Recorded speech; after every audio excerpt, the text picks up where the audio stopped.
That song's not on the new album, Warries. It was a product of a songwriting binge I had in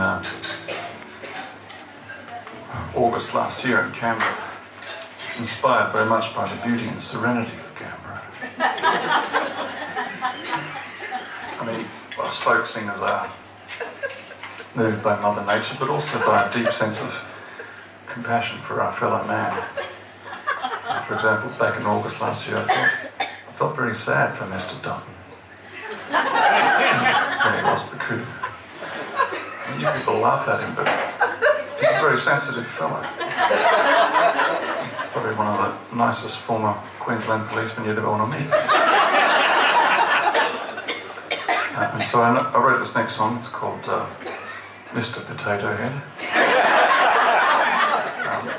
It's a sad song, but it's also sort of a celebration of the great fluidity of Australian democracy.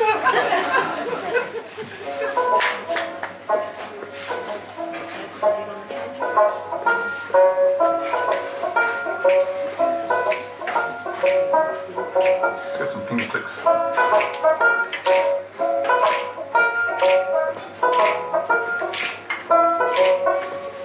Watching the rise of Mr. Potato Head, it's like the commentator said, we're starting to stray. Here in Australia, political failure, I don't mean to regale you with doom and dismay. But when a PM gets the ass in an assassination, the fabric of the nation will soon surely repair. But lately it's been serial, catchy like venereal, prime ministerial, musical chairs, sing along.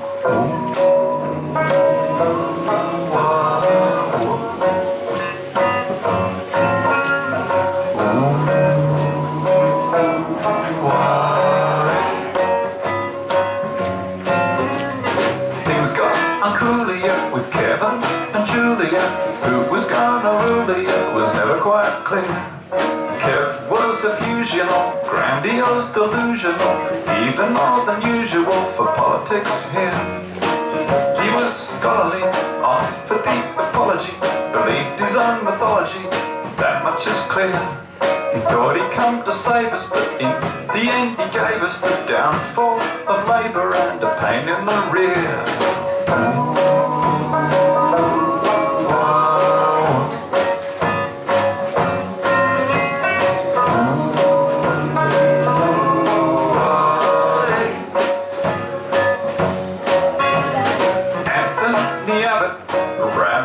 A rabbit, dressed up in the habit of a militant monk, hit them with the heavy wrench from the opposition bench, but when he got in government, he felt no fun.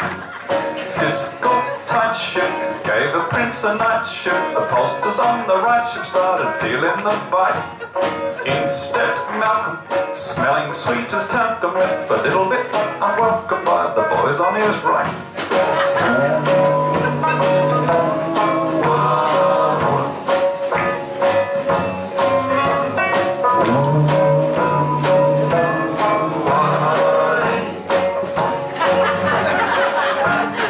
Things got even trickier with Barnaby and Vic here. Lovesick here on Capitol Hill. Animal magnetism lacking in pragmatism caused a lot of fragmatism, led to his spill.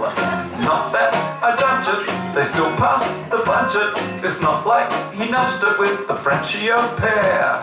She probably thinks he's cute, wearing his birthday suit. They should join the Institute of Public Affairs.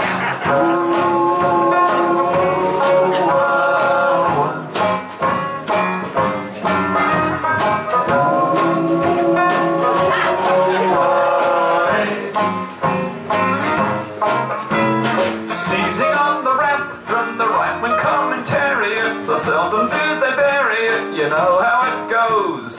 Turning on the turnable, meltdown like Chernobyl, Schadenfreude discernible, watch them implode.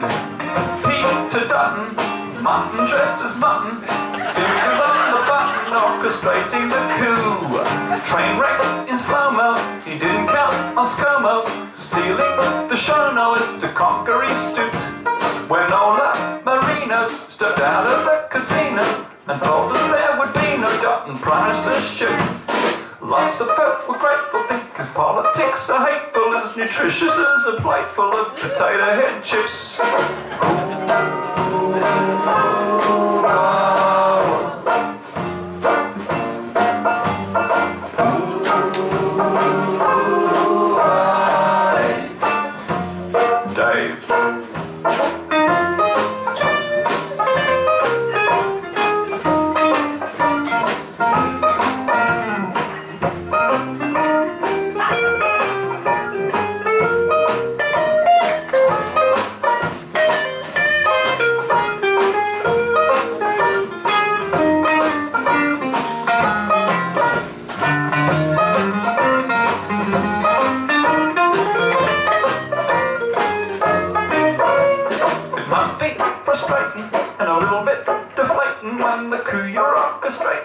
You thought you could win, you thought you could make it stick, misjudged the politics, still when all the cameras click, you just gotta grin.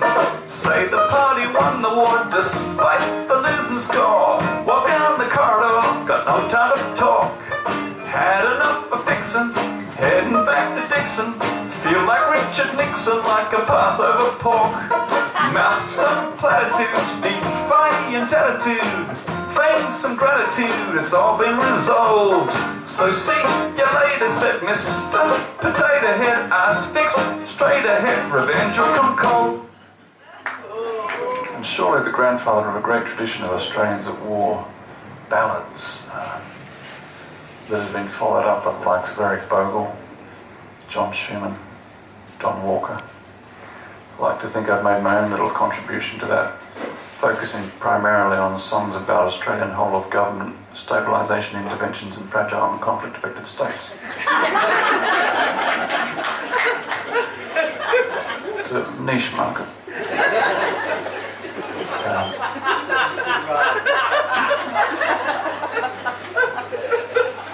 But you can only write about what you know about, can't you? And I have been involved in these interventions episodically since 1999 in Afghanistan, Bougainville, Warries, and before that Solomon Islands. This next song we're going to do is a song I wrote in the Solomon Islands back in 1942. And basically what happened was that the year prior to that, the Japanese had swept down the Malay archipelago through Singapore, through Indonesia, out through Papua New Guinea and out into the Solomon Islands, pretty much unopposed. And the first time they really encountered resistance was at the Battle of Coral Sea, June of 1942, and it was the first naval battle where the opposing fleets had not seen each other, demonstrating the power of air, which taught the Americans a lesson, which was that the key to winning the war in the Pacific was air power. And so they set out to capture airfields around the Pacific, beginning with an airfield at a place called Henderson on the island of Guadalcanal in the Solomon Islands. And so it was that in early August 1942, the 1st American Marine Division was sent to the Solomon Islands, protected by a naval flotilla, including ships from the Australian Royal Navy, one of which was the HMAS Canberra, which on the evening of the 9th of August was actually acting as a kind of screening force to protect the imminent landing force on Red Beach on the northern coast of Guadalcanal, when on that night the Japanese Navy sailed down from Rabaul, came around the point of an island called Savo and ambushed the western picket. And the Canberra was hammered and scuttled the following morning.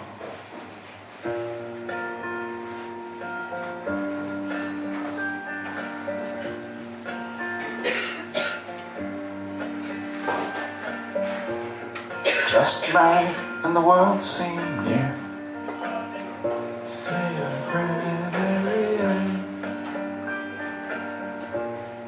It was August 1942. Say a prayer. He was the bosun on the cruise at Canberra. The young woman whose name was Mary Ann. Say a prayer for a lonely sailor. Say a prayer, Mary Ann. On the docks there were children waving. Say a prayer, Mary Ann. To the boys of His Majesty's Navy. Say a prayer, Mary Ann.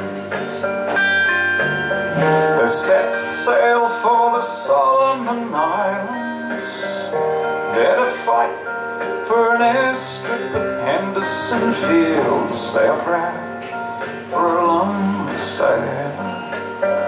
Say a prayer, Mary Ann. A rainy night and the wind blew somber. Say a prayer, Mary Ann. They're anchored north of Manamatonga. Say a prayer, Mary Ann.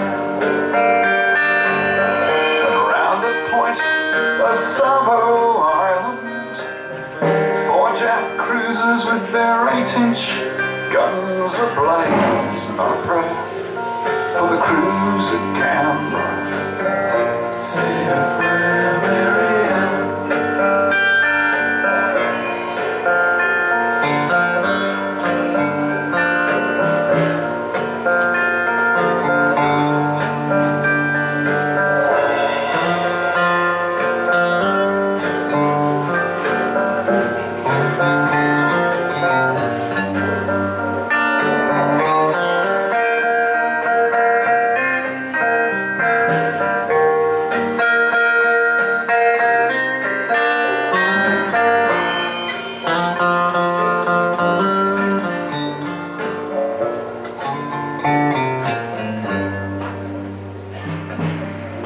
I went down to the beach last Saturday.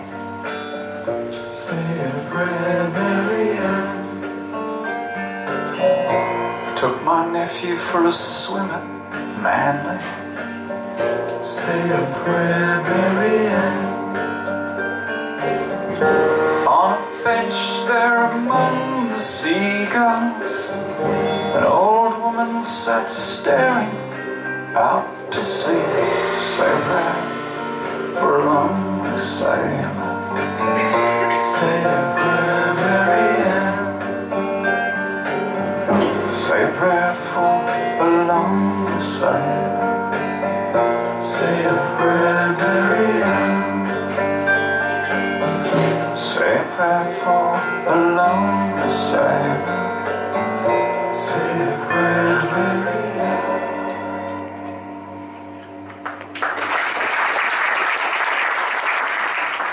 Write letters and they take weeks, and anyway, I wrote this thing on anti-malarial medication, which was good for my creativity. But people used to get a bit scratchy at about 3 in the afternoon. Anyway, you need to know that the Papua New Guinea pidgin word for woman is Mary, as in she of the Immaculate Conception.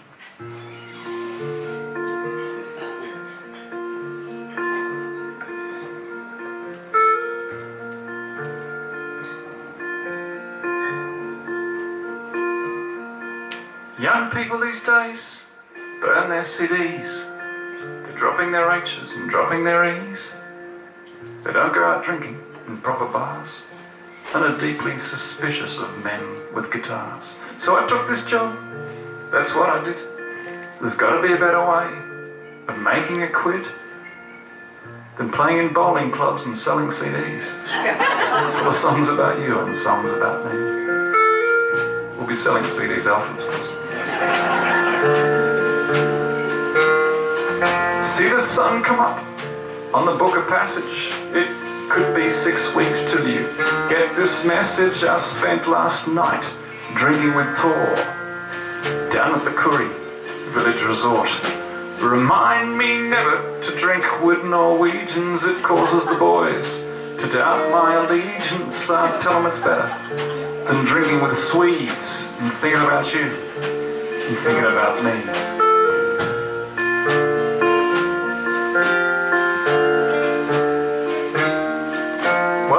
Wash Marys are sweeping the floor. A flak jacket hangs from a nail on the door. As the years go by, the problems here grow, but the milk of kindness still seems to flow. And it's there in their laughter, there in their eyes. Even the killers, here are nice guys. There's a grace and a softness that sets me at ease. So far from you, so far from me.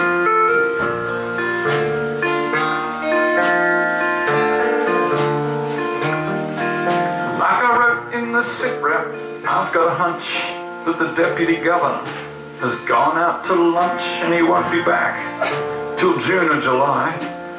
Someone reckons they saw him setting off for Hawaii in a boat with his guards and his number 2 Mary. I tell you, that bloke is worse than Wayne Carey. He ought to know better. At 63, better than you and better than me.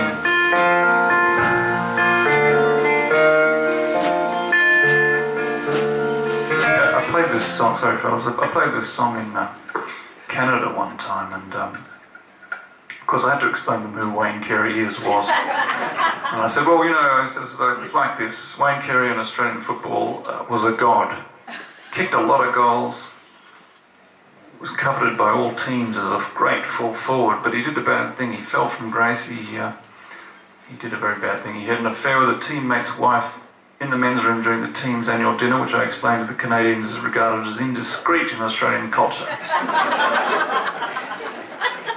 But you know, before that he was a god. I mean, God, of course, was very popular in Papua New Guinea. The missionaries went over there in the 19th century and ran amok. Bougainville was about 90% Catholic, you know, and so we figured out that in order to meet Bougainvilleans and engage with them constructively, we had to go to church every Sunday, which is no small matter. You don't just, it's not like here where you go for 45 minutes, eat a little biscuit and then leave. It's, you know, it goes for 3 or 4 hours, and there's a band, everyone's got guitars, no organs or anything, just all guitars. It could be in a sort of old World War II aircraft hangar, or it could be in a thatched hut with dirt floor. And there'll be a table at the front with a bed sheet on it for an altar, and on the altar will be 2 old World War II cannon shells with flowers in them, vases, and the women all sit to one side and the men all sit to the other side, and the service is conducted in a mixture of English, Latin and Papua New Guinea Pidgin. So when the preacher says in the name of the Father, the Son and the Holy Spirit, he says, "Long name belong Papa, belong Picanini na spooky."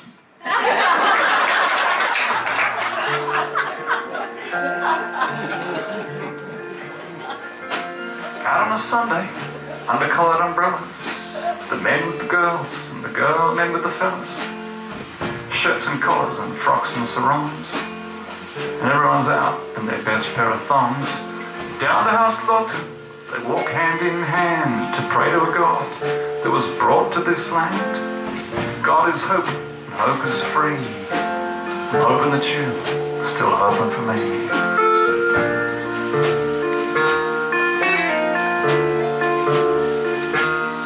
Well, the Colonel got busted and Jim's been sick. I had to ask William to stop being a prick. It happens each day around 2:45, like a gentleman's version of PMT.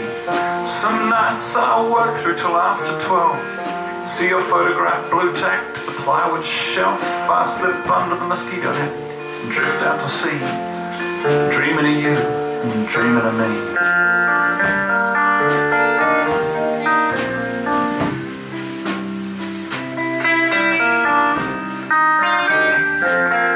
Well, I heard that Ted's finally fixed up the Bedford. Well, I'm out here pretending to be Robert Redford. While all of my friends get on with their lives, raising a family, keeping a wife. I know life's never a walk in the park, and we live as we dream, alone in the dark. But right now I could use your company. Send this letter with love to you from me.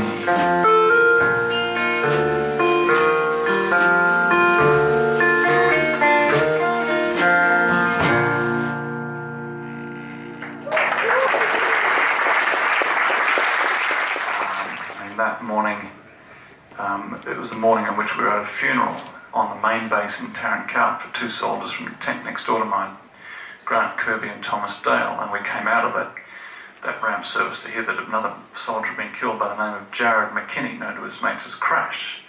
Basically what had happened that morning was that a squad of guys had left Tarancout, married up with some soldiers from the patrol base at Anajoy, and then turned back in an easterly direction and marched towards this village called Derapet.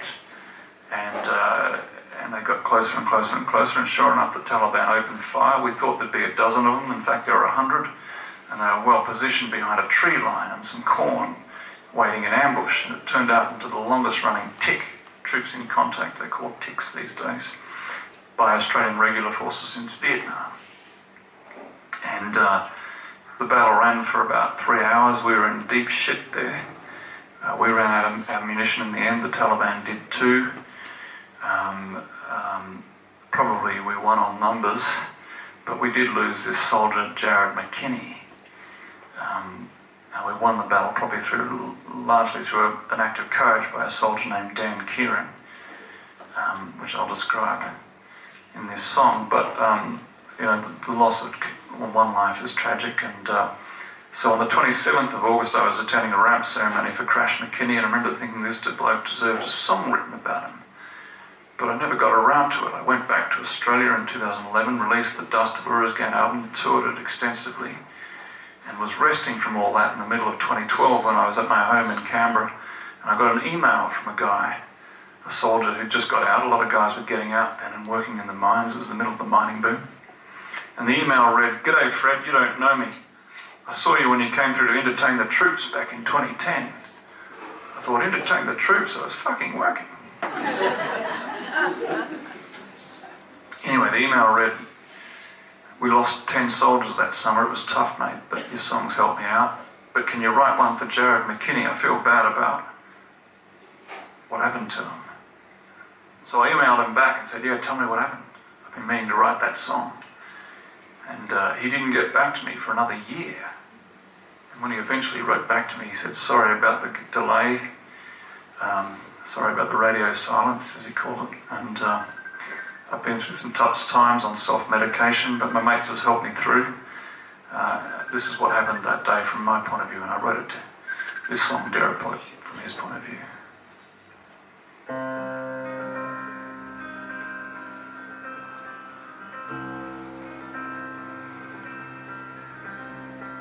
You looking hungry, cobber? You plant your ass down, mate. Would you like some mashed potato? With that burger on your plate. It's been another long shift here at the Coopedy mess. But if you got a minute, I got something on my chest. It was the 24th of August. Back in 2010, I was working out at Tarancout with a squad of 20 men. The Dutch had pulled the pin, leaving Uruzgan for good. It fell to us to fill the void out to the west in Derapet. It had been a lethal summer. Starting back in June, we'd lost Smithy, Snowy, Applin, Palmer, Chucky, and then Buse. August took down Jason Brown and Curbs and Thomas Dale. On the morning of their service, we set out en route Whale. I was carrying the Maximi, a thumping belt-fed gun with an action like a jackhammer. The weapon weighed a ton. We drove south of the Tangi to an RV where we met with 2 brick of boys from Anajoy, and we turned for Derapet. Lance Jack McKinney. The boys all called him Crash. He was the fastest bastard we all knew for distance or for dash. A soldier's bloody soldier, and the fittest man I've met. I was proud to march beside him on approach to Derapet. 60 clicks out in the sticks to the west of Tarancout. The sappers saw the fams move in and the women all clear out. A tick is what we wanted. A tick was what we'd get. It was only a matter of when and where. They're in the fields of Derapet. Well, me and Crash were partnered in reserve back at the rear, and though we weren't at point that day, I smelt and felt the fear. The boys kept probing forward through the aqueduct and the sluice, till from a nearby tree line I could see all hell break loose. They'd hit a complex ambush of about 100 men. There was the chattering of AKs and the thud of PKMs. The rounds were whistling around it, but we couldn't tell where from, cause the Taliban had concealment in the tree line and the corn. And then a call came on the ICOM to come forward from the back. They needed my machine gun up at the front of the attack. So me and Crash, we hoofed it as the rounds around us cracked, running with that weapon and my armor and my pack. We come 600 meters through the muddy aqueduct, and by the time we reached the front line, frankly I was fucked. My mind said keep going, but my body just said no, and I collapsed back on my pack at the bottom of the slope. Crash grabbed the Maximi, and he hauled it up to the crest. That's why he was where he was when the round burst through his chest. I looked up in that instant, and I never will forget, as he spun around and crashed face down in the dust of Derapet. Well, he called for dust off. We were too far from the cars. We worked on Crash for an hour, taking turns on CPR. The chopper came and medevaced him back into TK, where the doc there at the roll 2 declared him DOA. While Kieran broke cover, dancing dangerous and strange, 100 Taliban muzzles flashed until the ASLAVs found their range between those gun cars, the Apache and the M777. Many Talibs became martyrs with their burdens up in heaven. The battle soon was over. They'd lost their will to fight. They left their dead and dying. They'd pick them up that night. We walked back to the ASLAVs and crawled into the fob. I remember sitting quietly with Langers, Sean and Rob. Fanners ran the section through an after-action brief. I tuned in though exhausted. I was numb with shame and grief. The BDA said, by the way, there's 30 of them dead, and so they say we won the day in the Battle of Derapet.